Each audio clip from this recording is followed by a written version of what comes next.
కోర్టులు ప్లానింగ్ చేయాలి, అనుమతులు చౌదరి గారు. అంటే అన్ని పార్టీల క్వశ్చన్ ఒకటే సార్. ఇప్పుడు మొదటి ఫేజ్ లో సేకరించారు భూములు, వాటికే ఇంకా న్యాయం జరగలేదు. ఇప్పుడు సెకండ్ ఫేజ్ స్టార్ట్ చేశారు. సో చట్టబద్ధత అయితే అవబోతుంది క్యాపిటల్ కోసం. దీనికి టైం లైన్ ఏమన్నా ఉందా? ఈసారి ఏపీ ప్రజలు నిరభ్యంతరంగా ఏపీ క్యాపిటల్ అమరావతి అని చెప్పుకోవచ్చా? ఇది నిధులు సమీకరించుకొని పనులు జరుగుతున్నాయి వేగంగా. నేను రెగ్యులర్ గా మానిటర్ చేసుకుని మేము వెళ్తున్నాం, కలుస్తున్నాం, చూస్తున్నాం. ఎక్కడ మొన్న వర్షాకాలంలో ఈ సంవత్సరం ఎక్కువ వర్షాలు కురవడంలో కొన్ని ఇబ్బందులు ఉన్నాయి. ఇవాళ పనులు అయ్యేటప్పుడు గత ప్రభుత్వ నిర్వాహకం వల్ల రోడ్లు చెట్లు మలిసి అవన్నీ క్లియర్ చేసుకుని వర్షాల దగ్గర పనులు మొదలైనాయి. వేగంగా పనులు అవుతున్నాయి. దీనికి టైం బౌండ్. ఫండ్స్ సేకరించడం ఒక ఎత్తు అయితే ప్లానింగ్ అయిపోయింది. ప్లానింగ్ అయ్యాక పనులు వేగం అవుతున్నాయి. ఎందుకంటే మామూలుగా ప్లాన్ చేయడం వేరు, అధునాతన సౌకర్యాలన్నీ సమకూర్చేలాగా తీసుకుని వెళ్ళడం వేరు. ఆ పనులు నడుస్తూ ఉన్నాయి. కొత్తగా ఏమైందంటే ఒక ఎయిర్పోర్ట్ కట్టాలి, ఇప్పుడు అంతర్జాతీయ విమానాశ్రయం హైదరాబాద్ లో కట్టినప్పుడు ఈ స్థలం ఎందుకు అనుకున్నాం, ఇవాళ సరిపోవట్లేదనే భావన వస్తుంది బేగంపేట తర్వాత. అలా విజయవాడ గన్నవరం ఎయిర్పోర్ట్ ఉంది కదా, కొత్త ఎయిర్పోర్ట్ అనే భావనలో కొంతమంది మాట్లాడవచ్చు, కాదని అంటం లేదు. కానీ రాబోయే ఫ్యూచర్ కి అవసరమైన సరిపడే పరిస్థితుల్లో అక్కడ లేదు గన్నవరం. సార్, ఇప్పుడు ఆంధ్రప్రదేశ్ యువత ఇప్పటికైనా ఏపీలో సెటిల్ అవ్వాల్సిన పరిస్థితి ఏమైనా ఉంటుందంటారా? ఇంకా వేరే అమ్మా, విదేశాలకు తరలిపోయారు. కోస్తా ప్రాంతం నుంచి భారీగా విదేశాలకు తరలిపోయారు. కుటుంబాలు వెళ్ళిపోయినాయి. మళ్ళా పిల్లలు కూడా మళ్ళీ వెనక్కి రావడానికి అవకాశాలు ఉన్నాయి. పరిశ్రమలు రావాలి, ఉద్యోగాల కోసం వెళ్తున్నారు కదా, తెలంగాణకు వస్తున్నారు. ఇప్పటికీ తెలంగాణ కొంతమంది వస్తా ఉన్నారమ్మా, వాళ్ళకి ఇన్ఫ్రాస్ట్రక్చర్ రావడంలో. మనకు ఆంధ్రాకి కూడా రావాల్సిన అవసరం ఉంది. International airport. మీరు ఇప్పుడు ఈ టర్మ్ లో ఉన్నారు కాబట్టి మీకు ప్రజలు అవకాశం ఇచ్చారు. ఈసారి మీరు ఏదో చేస్తారు యువతకి డెఫినెట్ గాని. చేయాల్సిన అవసరం ఉందమ్మా, యువతకి చేయాల్సిన అవసరం ఉంది. అదే ఏం చేయబోతున్నారు? ఇవాళ జోలు బట్టి తిరిగినట్టు పరిశ్రమల కోసం, పెట్టుబడుల కోసం, ఉపాధి లభించడం కోసం తిరుగుతా ఉన్నారు. ముఖ్యమంత్రి గారు గాని, నాయకులు గాని సాధిస్తా ఉన్నారు. దాంట్లో 50%, నా ఉద్దేశంలో 50% గ్రౌండ్ అయినా బ్రహ్మాండమైన రిజల్ట్ వచ్చినట్టు నేను భావిస్తాను. నా అనుభవంలో 50% వచ్చిన 20 లక్షల కోట్ల అంగీకారాలు 50% అప్పటి నుంచి గఫూర్ గారు మాట్లాడాలనుకుంటున్నారు. ఎస్ గఫూర్ గారు, చెప్పండి సార్. కాదమ్మా, ఇప్పుడు రెండు పార్టీలు రెండు కాన్సెప్ట్స్. ప్రసాద్ గారు ఇండిపెండెంట్ విశ్లేషకులన్న సానుభూతి పరుడు వైసీపీకి, ఆయన బుచ్చయ్య చౌదరి గారు సీనియర్ మోస్ట్ నాయకుడు టీడీపీలో. ఇక రెండు పార్టీల వాదనలు విన్నాం కదా, మనం చాలా కాలంగా వింటూ ఉన్నాం, రోజు వింటూ ఉన్నాం. నా పాయింట్ ఏంటంటే, ఇది తెలుగుదేశం సొంతము కాదు, లేకుంటే వైసీపీ సొంతం కాదు ఈ రాష్ట్రం. తెలుగుదేశం గెలిచిపోవచ్చు, రేపు తెలుగుదేశం గెలుస్తుందా లేదా మళ్ళా ప్రజలు తేల్చాలా.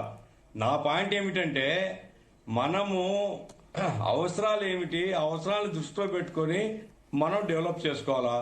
ఇప్పుడు చంద్రబాబు నాయుడు గారికి ఒక పెద్ద కాన్సెప్ట్ ఉంది. ఆయన ఆయన వ్యక్తిగా ఆయన ఇష్టం, వ్యక్తిగా ఆయన ఏం ఊహించుకుంటాడని మనకేం సంబంధం. కానీ ఒక బాధ్యతాయుతమైనటువంటి ముఖ్యమంత్రిగా రాష్ట్రంలోని అన్ని ప్రాంతాలు డెవలప్ కావాలా, వెనుకబడ్డ ప్రాంతాల అభివృద్ధి అనేది ప్రత్యేకంగా బాధ్యత తీసుకోవాలా. రాయలసీమ గాని, ఉత్తరాంధ్ర గాని మా డిమాండ్. కాబట్టి మీ ఆలోచనలన్నీ కూడా అమరావతి చుట్టూ తిప్పుకుంటూ ఉంటే మిగతా రాష్ట్రంలో మీకు ఆదరణ దొరకదు. నేను ఖచ్చితంగా చెప్తున్నా. 14 నుంచి 19 వరకు మీరున్నారు, 14 నుంచి 19 వరకు మీరు కష్టపడినారు, ప్రపంచమంతా చూసి వచ్చినారు రాజధాని కోసం. కానీ అదొక్కటి తప్ప మిగతాది, మీరు నీళ్లు ఇక్కడ నుంచి తీసుకొని పోతే, మట్టి ఇక్కడ నుంచి తీసుకొని పోతే జనంలో మీకు ఆశీర్వాదం రాలే. అరే మొత్తం మన కష్టం అంతా అక్కడ పెడుతున్నారనే భావన వచ్చింది. మరలా అదే పని చేస్తున్నాం. దయచేసి నా పాయింట్ ఏంటంటే, హైదరాబాద్ నగరం 400 సంవత్సరాలు చరిత్ర.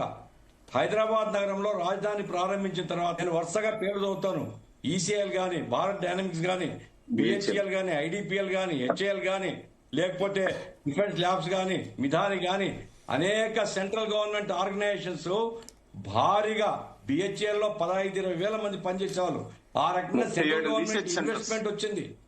ఇప్పుడు అమరావతికి సెంట్రల్ గవర్నమెంట్ ఏమండి, సెంట్రల్ గవర్నమెంట్ ఇన్వెస్ట్మెంట్ అమరావతికి ఏమొచ్చింది? కాబట్టి నా పాయింట్ ఏమిటంటే, మీరు ఒక్క రోజు అద్భుతమైనటువంటి ప్రయోగం చేయాలనుకుని వనరులన్నింటినీ కూడా ఆ వైపుగా మళ్లించడం వల్ల మిగతా రాష్ట్రానికి మేము, ఎందుకంటే ఇక్కడ మంత్రులను అడుగుతున్నాం, అయ్యా ఈ ప్రాజెక్ట్ చేయండి, ఈ ప్రాజెక్ట్ ఎప్పటి నుంచో పెండింగ్ ఉంది, వైసీపీ కాలంలో జరగలేదు, మీరైనా చేయండి. డబ్బులే ఉండే, ముఖ్యమంత్రి గారి దగ్గర పోయినారు, డబ్బులే ఉండే. మరి ఇక్కడేమో ఏ పనికి డబ్బులు లేవు, అమరావతికి 1,00,000 కోట్ల రూపాయలు పెడుతున్నామను మిగతా ప్రజలు ఎట్లా అర్థం చేసుకుంటారో దయచేసి గమనించండి. Okay okay.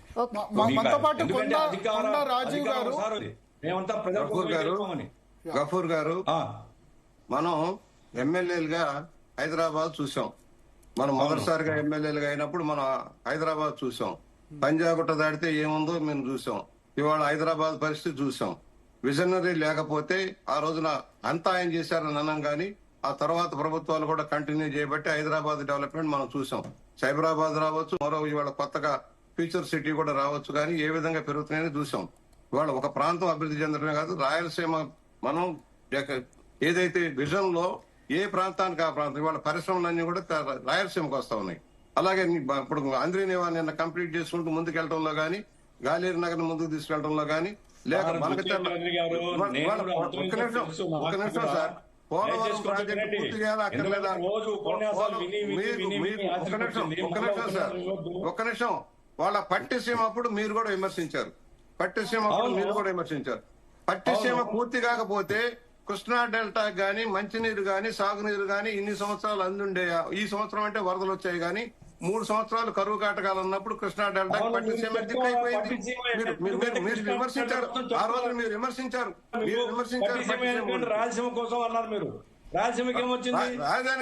ఆ రోజున పట్టిసీమ నుంచి పట్టిసీమ ఎత్తిపోతలు పెట్టబట్టే 1,00,000 కోట్ల ఆదాయం కనీసం కృష్ణా డెల్టాలో గాని, కృష్ణా, ప్రకాశం, నెల్లూరు మీరు